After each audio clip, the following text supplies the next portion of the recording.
جی بالکل، آج وزیر اعظم آزاد کشمیر راجہ محمد فاروق حیدر خان صاحب میرپور پہنچے ہیں، جہاں پر انہوں نے ہال روڈ کا افتتاح کرنے کے بعد DHQ میرپور میں نئی بلڈنگ جو کہ 500 بستروں پر مشتمل ہے، اس کا افتتاح کیا۔ اس وقت ہمارے ساتھ چودھری نعیم صاحب موجود ہیں، ان سے بات کرتے ہیں کہ ان کا اس بارے میں کیا کہنا ہے۔ بسم اللہ الرحمن الرحیم۔ سب سے پہلے تو میں آپ کے چینل کا شکر گزار ہوں، پھر وزیر اعظم آزاد کشمیر جناب فاروق حیدر صاحب کے شکر گزار ہیں، پھر ہمارے جو ایکس منسٹر ہیں چودھری محمد سعید صاحب، ان کے شکر گزار ہیں کہ میرپور پہ انہوں نے بہت خصوصی توجہ دی، اور آج وزیر اعظم صاحب نے سب سے پہلے میاں محمد روڈ کا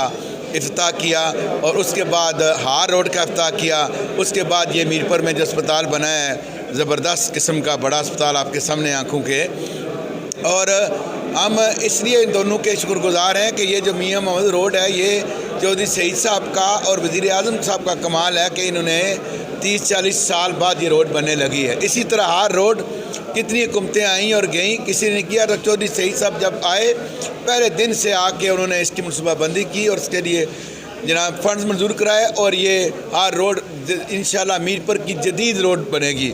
آخر میں پھر اسی طرح اسپتال ہے، میں شکریہ ادا کرتا ہوں بہت وزیر اعظم جناب فاروق حیدر صاحب کا،